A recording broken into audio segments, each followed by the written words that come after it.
I stare at my father's hands as he shuffles the papers on the boardroom table. Those hands built this company from nothing. Those same hands are about to tear my world apart, though he doesn't know it yet. Before we begin today's quarterly review, I have an announcement, Father says, his voice carrying that practiced authority that used to make me feel safe. Now it just makes my stomach clench. I'm Bailey, and I've spent the last 8 years proving myself worthy of those hands' legacy. Every promotion earned through sweat and strategy, not nepotism. Every victory celebrated with a single nod from him, his version of a standing ovation. As we move into our next phase of expansion, Father continues, we need strong leadership at the helm, someone who understands both tradition and innovation. My pulse quickens. This is it, the moment I've been working toward since I joined Reynolds Manufacturing straight out of business school. Chief Operating Officer, the position that's been vacant since Marcus retired 3 months ago. Ryan, my brother-in-law, catches my eye from across the table and smiles. That smile has always bothered me. Too perfect, too practiced. Like everything else about him since he married my sister Lindsay 5 years ago.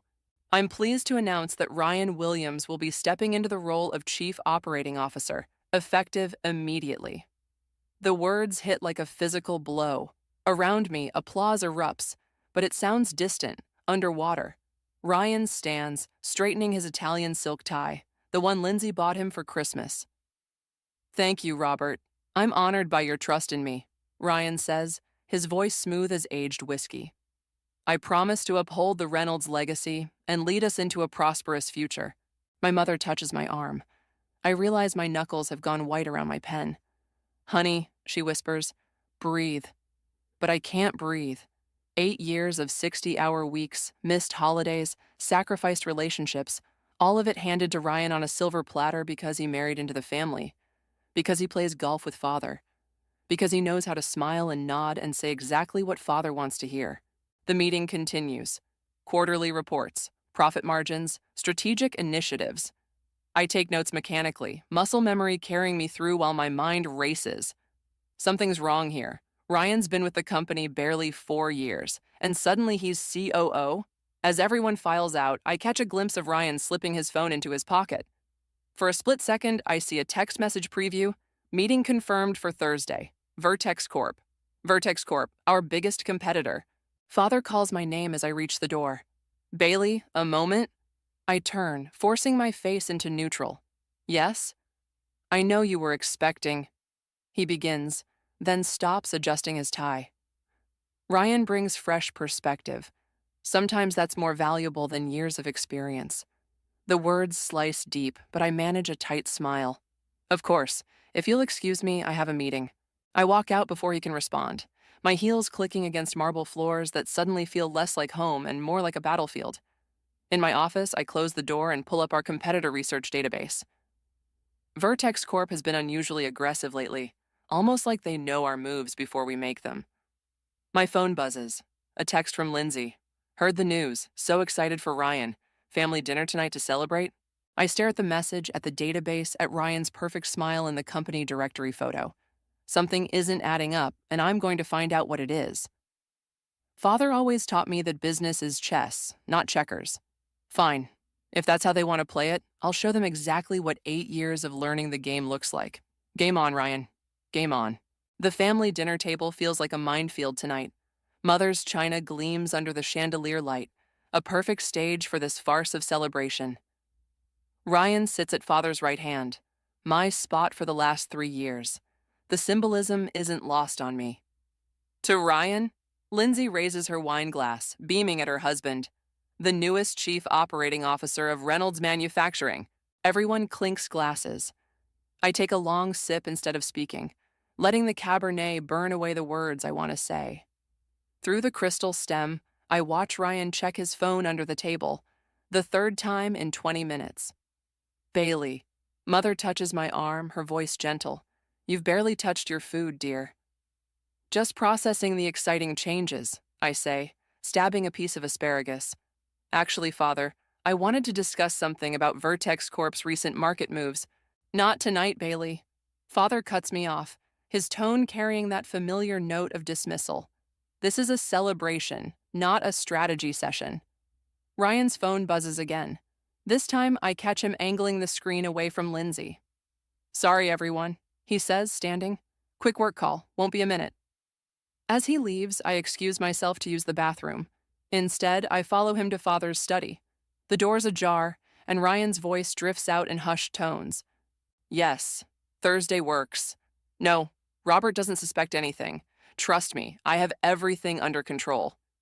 My heart pounds against my ribs. I step back, but the floorboard creaks.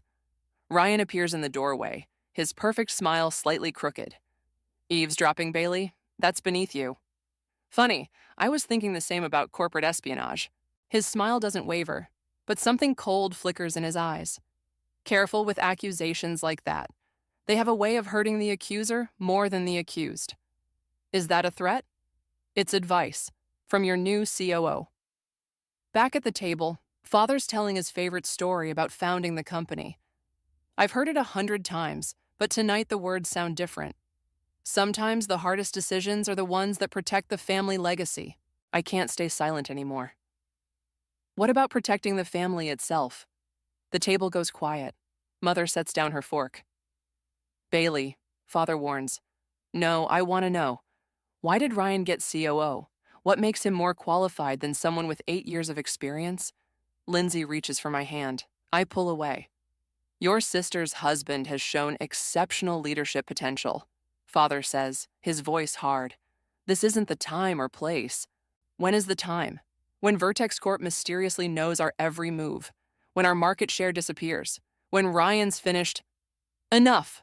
Father's fist hits the table. Wine glasses rattle.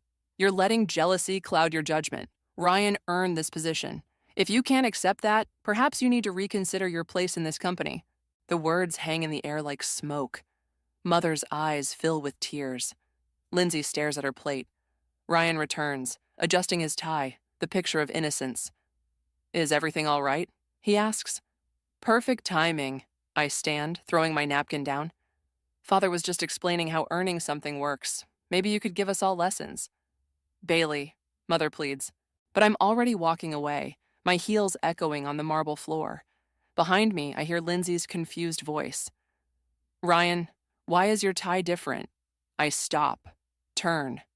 The blue silk tie he wore to dinner has been replaced with a red one, the same red tie I saw in the surveillance photo from last week's Vertex Corp board meeting. Ryan meets my eyes across the room. His perfect smile doesn't reach them anymore. "Good night, everyone," I say, my voice steady despite the rage burning in my chest. I have some work to do. As I drive home, my phone lights up with a text from an unknown number. "Smart girl, but not smart enough. Stay out of it." I save the number. Another piece of evidence for the file I'm building. Ryan thinks he's won, but he's about to learn what 8 years of watching, learning, and waiting looks like in action. The game is just beginning. The security footage plays on my laptop screen for the 10th time. Ryan enters the downtown Marriott at 2:15 p.m., exactly when he claimed to be at a supplier meeting.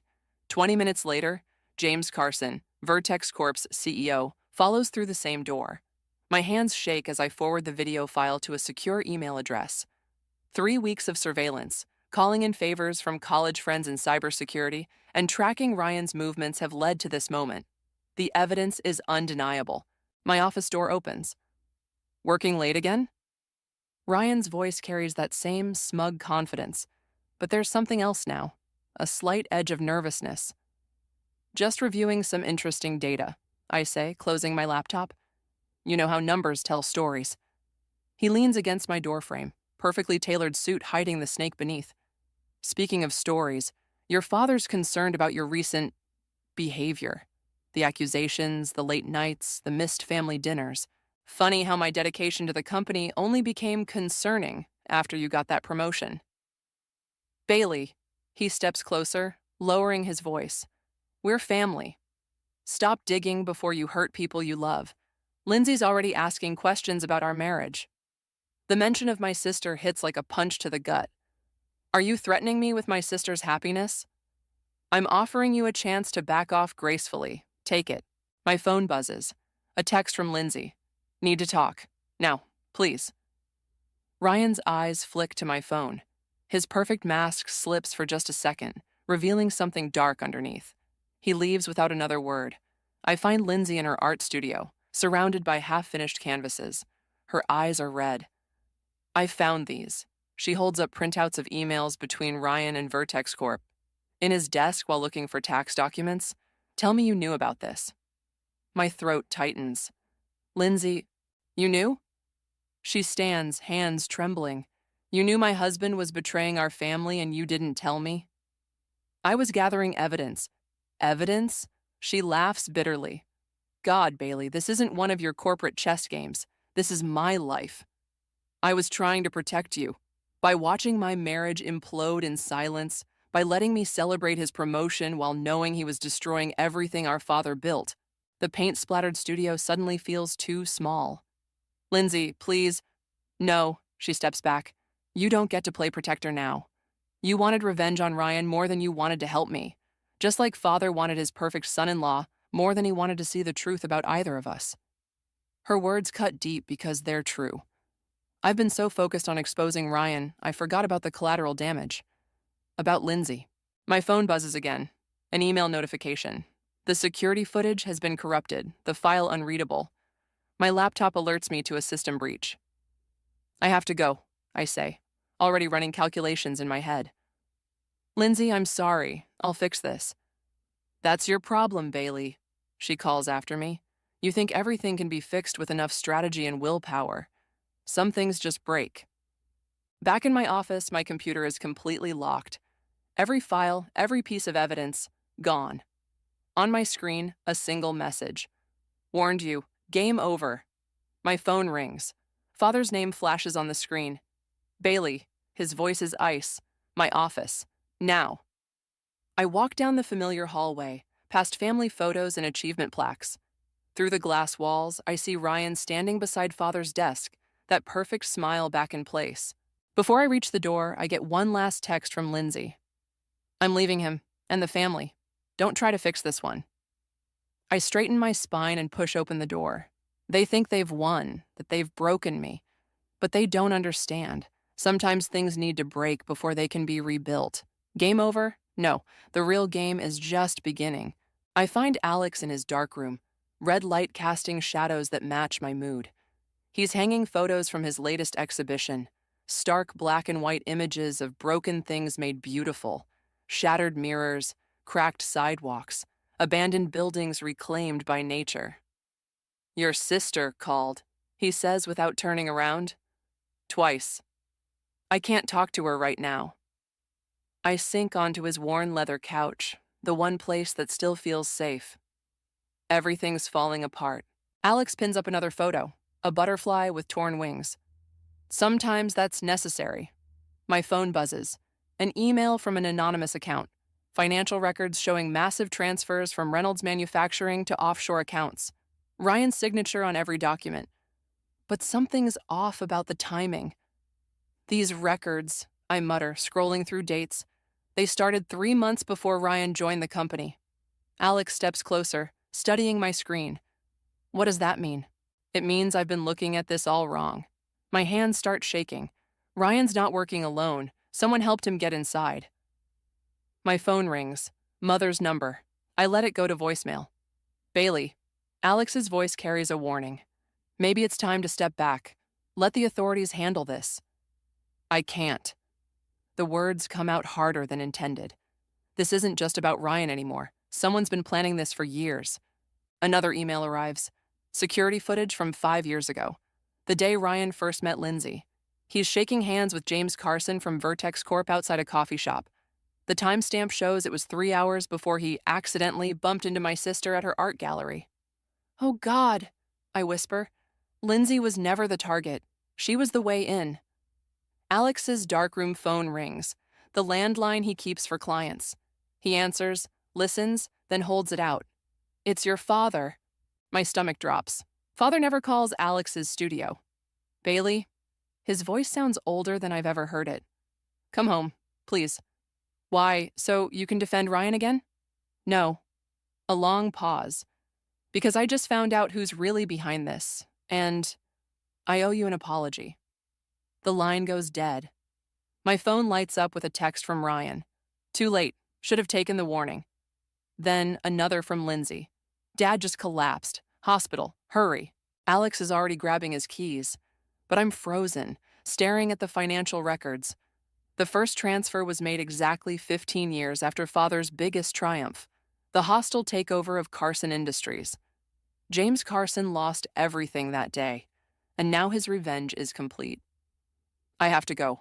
I stand, but Alex catches my arm. Bailey, wait, look. He points to one of his photos, a cracked mirror reflecting multiple fragments of the same image. Sometimes we're so focused on what's right in front of us, we miss what's happening in the reflection. I look closer at the financial records, the account numbers, the dates, everything perfectly documented, perfectly incriminating, too perfect.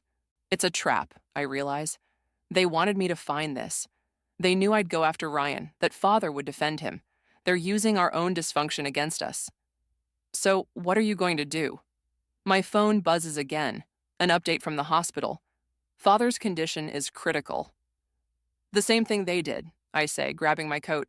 Use their plan against them. Bailey, I know what you're going to say. That revenge won't fix anything, that I'm just playing into their hands. Alex picks up the butterfly photo, its torn wings somehow more beautiful for their damage. Actually, I was going to say be careful. Some things, once broken, can't be put back together the same way. I look at my phone. Missed calls from Mother, Lindsay, even Ryan. Each one a piece of this shattered family mosaic. Maybe they shouldn't be, I say, and head for the door. Behind me, in the red light, the broken butterfly seems to flutter on its pin. The hospital corridor stretches endlessly, antiseptic and unforgiving. Through the ICU window, I watch Father's chest rise and fall with mechanical precision, tubes and wires making him look smaller than I've ever seen him. Stress-induced cardiac event, the doctor had said. Translation: my father's heart literally broke when he discovered the truth. Ryan stands at the nurse's station, performing grief with Oscar-worthy precision. Mother clutches his arm like he's the only thing keeping her upright. Lindsay's nowhere to be seen. My phone vibrates. An email from James Carson himself. Your father made his choice 15 years ago. Now it's your turn. Attached is a contract. The terms are simple. If I publicly expose Ryan's dealings, Carson will provide evidence clearing Reynolds Manufacturing of any wrongdoing. The company survives, but Father's reputation dies. He's asking for you, Mother says, suddenly beside me. Her eyes are red-rimmed, accusing. Try not to upset him. Father's monitor beeps steadily as I approach his bed. His eyes flutter open, focusing on me with unexpected clarity. I should have listened, he whispers. Don't. Carson approached me last month. He continues, each word a struggle. Offered to buy the company. Said it was time for reconciliation. My hands clench. When? The day before I announced Ryan's promotion. His fingers twitch toward mine. I thought I was protecting our legacy. By choosing him over me? By choosing what I thought was safe. His voice cracks. I was wrong. The monitor's rhythm speeds up slightly. A nurse appears, checking readings. You need to rest, Mr. Reynolds, she says firmly. Through the window, I see Ryan on his phone, pacing. His reflection splits across the glass. Businessman, husband, traitor. All masks, perfectly worn. Bailey, Father calls as I turn to leave. The safe, in my office, the combination. The monitors shriek. The nurse hits an alarm. Medical staff flood the room, pushing me out. Ryan appears at my shoulder. What did he tell you? Nothing that concerns you. His hand catches my arm, fingers digging in. Everything about this company concerns me now. I'm family, remember? I lean close, dropping my voice. So is Benedict Arnold. His perfect mask slips, revealing something ugly beneath. Careful, Bailey. Accidents happen in times of stress. Look at your father. Mother's gasp tells me she heard. Ryan's mask snaps back into place as he turns to her. I just meant, but she's backing away, years of willful blindness finally cracking. My phone buzzes again. Carson, time's running out. Tick-tock. The hospital intercom crackles. Code blue, ICU room 4. Father's room. Everything slows down. Through the chaos, I see Ryan slip away, phone to his ear. Mother collapses into a chair. And I run. The office is dark when I reach it, city lights casting shadows through Father's wall of windows. The safe sits behind his degrees and awards. 15 years of business success built on Carson's destruction. My hands shake as I input the combination. 10/15/89. The day he founded the company. Nothing. 10/23/92. My birthday. Nothing. Then I remember Alex's words about reflections, about seeing what's really there. 9851-001. The company's founding date reversed. The safe clicks open. Inside, a single USB drive and a handwritten note in Father's precise script. The truth about Carson Industries. I'm sorry. My phone lights up. The hospital. Father's condition is critical. Another message from Carson. Final offer. Tick-tock. And one from Ryan. Whatever you found, it dies with him. I plug the USB into Father's computer. Files appear, emails, contracts, photos. The real story behind Carson Industries' fall. Evidence that would destroy both families. The truth about legacy, revenge, and the price of pride. My finger hovers over the delete key as sirens wail in the distance. Sometimes things need to break completely before they can be rebuilt. Sometimes revenge isn't about destroying your enemies, but saving yourself. I press the key and make my choice. The board meeting room feels like a tomb. 15 faces stare at me from around the mahogany table while Carson's evidence plays on the projection screen. Ryan's secret meetings, the offshore accounts, everything except what was on Father's USB drive. As you can see, I conclude, my voice steady despite the trembling in my hands, the COO has been systematically undermining this company's interests. Ryan doesn't even flinch. His perfect smile remains fixed as he stands. What an impressive piece of fiction, Bailey. Almost as creative as your father's version of what happened to Carson Industries 15 years ago. The room temperature seems to drop. Several board members shift uncomfortably. Speaking of Father, Ryan continues, how is he? Still unconscious? Unable to defend himself against these accusations? Mother bursts through the doors, tears streaming down her face. My heart stops. He's awake, she announces, and he's asking for Ryan. The smirk Ryan gives me as he passes makes my blood boil. I move to follow, but James Carson himself steps into the doorway, blocking my path. Time to end this charade, he says quietly. You had your chance to do this the easy way. From his briefcase, he pulls out another USB drive. The complete truth about both families, including what your father did to my wife. My throat goes dry. What are you talking about? Ask your mother why she's really been protecting Ryan. Ask her about September 15th, 15 years ago. Mother's face goes white. James, please. The board deserves to know everything, Carson says, plugging in his drive. About Robert's affair with my wife. About the real reason she died that night. About why your mother's been paying Ryan to keep quiet all these years. The world tilts sideways. I grab the table for support as images fill the screen. Surveillance photos, hotel receipts, police reports. My father's signature. My mother's tears. A car accident that wasn't accidental. Bailey. Mother reaches for me, but I step back. You knew? My voice sounds strange, distant. All this time, you knew what Ryan was doing and you helped him? I was protecting our family. You were protecting yourself, the board members murmur among themselves. Carson stands by the screen, finally getting his revenge. Ryan returns, his timing perfect as always. Father's asking for you too, Bailey, he says softly. Isn't it time we all face the truth? I look around the room, at Carson's satisfied smile, at Mother's guilty tears, at the board members' judgmental stares. Everything I thought I knew about my family, about justice, about revenge, crumbles like ash in my mouth. My phone buzzes. A text from Alex. Remember the butterfly. Breaking isn't the end. But it feels like the end. The company's reputation is destroyed. Father's legacy is a lie. Mother's betrayal burns worse than Ryan's ever did. And I'm the one who set it all in motion. Well, Bailey? Ryan extends his hand, ever the perfect son-in-law. Shall we go see your father together, as a family? I stare at his outstretched hand, remembering every smile, every lie, every calculated move that led us here. Behind him, Carson nods slightly, his revenge complete through my unwitting help. The Reynolds family, I say quietly, is dead. We killed it, all of us. I turn and walk out, leaving behind the boardroom, the evidence, the wreckage of 15 years of secrets and lies. My phone buzzes again. Lindsay this time. I found something in Ryan's studio, something about Carson's wife. Come quick. The elevator doors close on Carson's surprised face, Ryan's faltering smile, and Mother's desperate reach. Sometimes revenge doesn't taste like victory. Sometimes it tastes like ashes and truth and the death of everything you thought you were fighting for. But sometimes, in the ashes, you find something else, something real. The elevator descends, and with it, my last illusions about family, legacy, and justice fall away. Rock bottom feels like freedom. Lindsay's art studio smells of turpentine and truth.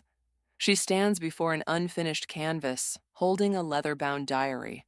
I found this when I was packing Ryan's things, she says, her voice hollow. It belonged to Sarah Carson. The name hits like a physical blow. Sarah Carson, James Carson's wife, the woman who died 15 years ago, the woman father allegedly had an affair with. Read it. Lindsay hands me the diary. The last entry. The pages feel heavy with secrets. September 15th, the day of the accident. Robert refuses to help, says exposing James's embezzlement would destroy both companies, but the evidence is clear. James has been stealing from his own shareholders for years. I can't keep quiet anymore. Meeting Ryan tonight to hand over the proof. My hands shake. Ryan? He was just a teenager then. His father worked for Carson Industries. Lindsay's voice breaks. He blamed our family when the company collapsed. He's been planning this for 15 years. The studio door opens. Ryan stands there, that perfect smile finally gone.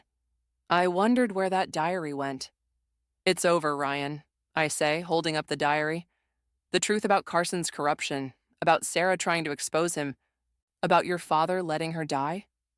Ryan steps closer, because that's what happened. She called him that night begging for help. He chose the company over her life. And you chose revenge over love, Lindsay says quietly. Was any of it real? Something flickers in Ryan's eyes. Pain, maybe regret. Lindsay, Save it, she cuts him off. Bailey, show him. I pull out my phone, play the audio file I found on Father's USB drive. Sarah Carson's voice fills the studio. James, I have proof of everything. The insider trading, the embezzlement, all of it. I'm taking it to the SEC tonight. Ryan's mask cracks completely. That's impossible. My father said, Your father lied. I step forward. Sarah wasn't meeting you to expose my father. She was meeting you to expose James Carson.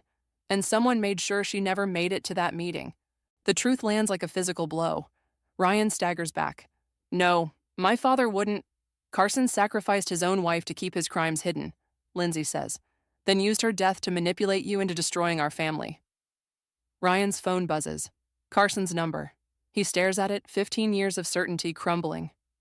Make your choice, Ryan, I say quietly, but make it knowing the truth this time. He answers the phone, puts it on speaker. Is it done? Carson's voice crackles. Did you destroy the diary? Tell me about Sarah. Ryan's voice shakes. Tell me what really happened that night. A long pause. Ryan, focus on the plan. The Reynolds family. Tell me the truth, Ryan roars. Did you kill your own wife to hide your crimes? Another pause. Then coldly, she made her choice, just like you made yours. Don't forget who you really work for. The line goes dead. Ryan looks at the diary, at Lindsay, at 15 years of misdirected revenge. The board meeting's still in session, I say. Mother's there. Father's evidence is there. It's not too late to make this right. Ryan straightens his tie. A nervous habit I've seen 1,000 times. But now it looks less like arrogance and more like armor. Carson will destroy everything, he warns. No, Lindsay steps forward, takes the diary from my hands. The truth will destroy him, finally. Ryan looks between us, the sisters he tried to tear apart, now united by the very revenge he sought. Okay, he whispers, then stronger. Okay. We leave the studio together, heading back to the boardroom where Carson waits. Not for revenge anymore, but for justice. Real justice, built on truth instead of lies. Sometimes the greatest revenge isn't destroying your enemies. Sometimes it's destroying the lies that gave them power in the first place. The morning sun streams through Alex's darkroom window, casting shadows across the photographs spread before us. Images of the Reynolds manufacturing building, its windows dark for the first time in 30 years. Father in his hospital bed, signing the papers that transferred control to a board of trustees. Carson being led away by SEC agents, his perfect world crumbling like the empire he built on lies. "This one's my favorite," Alex says, holding up a photo of Lindsay and me, sitting on the steps of her new gallery. We're laughing about something I can't remember, but the joy looks real, unfamiliar. My phone buzzes. Mother's daily attempt at reconciliation. Today's message is different. Ryan agreed to testify. Carson's taking a plea deal. "You should call her back," Lindsay says from the doorway. She's paint-splattered, looking more like herself than she has in years. "Not yet," I reply, studying another photo. Ryan's confession press conference, his perfect mask finally stripped away. Some things need time to develop properly. Alex smirks at the darkroom metaphor. I catch his eye, feeling that familiar warmth that has nothing to do with legacy or revenge. "The board approved your proposal," Lindsay continues. "They're restructuring the company, employee ownership, ethical investment guidelines, everything you fought for. Everything Father fought against," I add quietly. "Everything Sarah Carson died trying to protect," Lindsay corrects me. Sometimes the best revenge is finishing what good people started. My phone buzzes again. Father this time. I let it ring twice before answering. "The trustees want you back," he says without preamble, "as CEO." The Old Bailey would have jumped at this victory, would have seen it as validation, as proof that she was right all along. But I'm not her anymore. "No," I say, watching Alex arrange his photos. The broken butterfly, the cracked mirror, the family portrait from happier days. "I'm building something new." Father's silence speaks volumes. Then, surprisingly, "I know, that's why they want you." "Tell them to call me in 6 months," I say. After Lindsay's gallery opens, after the dust settles, after we all remember who we are without the weight of revenge. And then, I look at the final photo in the sequence, the Reynolds building at sunrise, its windows reflecting new light. Then we'll see what we can build from truth instead of lies. He hangs up without saying goodbye. Some habits die harder than others. Lindsay picks up Sarah Carson's diary from Alex's workbench. "Ryan wants me to have this. Says it belongs with someone who understands the cost of secrets." "And do you understand?" She traces the diary's worn cover. "I understand that revenge destroyed 3 families, but truth might save what's left." Alex starts pinning up new photos, not of the past, but of possibilities. Empty boardrooms waiting to be filled, blank canvases in Lindsay's gallery, a foundation being poured for something we haven't named yet. "You never told me," Lindsay says suddenly. "What was on Father's USB drive? The one you deleted?" I join Alex at the wall, helping him arrange the future. Evidence that would have destroyed Carson immediately. Proof that Father chose justice over revenge, even when it cost him everything. Then why delete it? Because sometimes the harder path is the right one. Carson needed to fall by his own actions, not our revenge. Lindsay nods, understanding at last. She sets the diary down among the photos of our broken, healing family. So what now? I look at the wall of images. Past, present, future all mixed together like chemicals in Alex's developing trays. Each one telling part of a story that's still being written. Now, I take Alex's hand, feeling the calluses from his camera work. Now we stop trying to fix what's broken. We build something new instead. Through the darkroom window, the morning light shifts, creating new shadows, new possibilities. Some things need darkness to develop properly, but eventually, everything comes into the light. And sometimes, that's revenge enough.